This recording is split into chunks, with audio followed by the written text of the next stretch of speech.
బీహార్లో రాహుల్ ఓటర్ అధికార యాత్ర జోరుగా సాగుతోంది.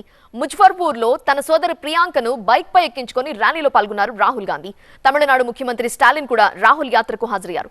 ఈసీ కేవలం పేదల ఓట్లని మాత్రమే తొలగిస్తోందని, అదానీ అంబానీ ఓట్లు తొలగించడం లేదు అన్నారు రాహుల్.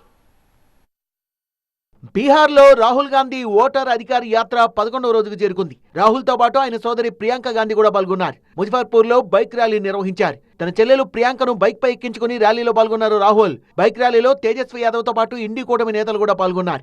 ముజఫర్పూర్ లో రాహుల్ గాంధీ ఓటర్ అధికార యాత్రలో తమిళనాడు సీఎం స్టాలిన్ పాల్గొన్నారు. డీఎంకే ఎంపీ కనిమొళి కూడా హాజరయ్యారు. కేంద్ర ఎన్నికల సంఘం తీరుపై తీవ్ర విమర్శలు చేసిన స్టాలిన్ ఎన్నికల సంఘాన్ని బీజేపీ రిమోట్ కంట్రోల్ తో ఆపరేట్ చేస్తోందని విమర్శలు చేశారు. రాహుల్ గాంధీని ఎవరూ భయపెట్టలేరని, బీహార్లో పారదర్శకంగా ఎన్నికలు నిర్వహిస్తే ఇండి కూటమి ఘన విజయం సాధిస్తుందన్నారు. ఎన్నికల సంఘం కేవలం పేదలు, దళితులు, ఓబీసీలు, మైనార్టీల ఓట్లు మాత్రమే తొలగిస్తోందని తీవ్ర విమర్శలు చేసిన రాహుల్ అదానీ అంబానీల ఓట్లను మాత్రం తొలగించడం లేదన్నారు.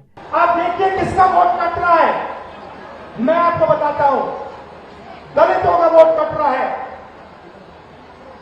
पिछड़ों का वोट कट रहा है, ईबीसी का वोट कट रहा है, अल्पसंख्यकों का वोट कट रहा है।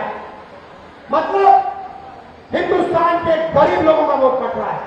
अंबानी का नहीं कट रहा, अदानी का नहीं कट रहा, हिंदुस्तान के गरीब लोगों का वोट कट रहा है। कितनी वोट नहीं चाहते कि आपकी आवाज सुनाई दे, वो नहीं चाहते कि आप अपनी जमीन की रक्षा कर पाओ, वो नहीं चाहते कि आप पेपर लीक के सामने खड़े हो पाओ, वो नहीं चाहते कि आपके बच्चों को रोजगार मिले, इसलिए इस पर आक्रमण कर रहे हैं।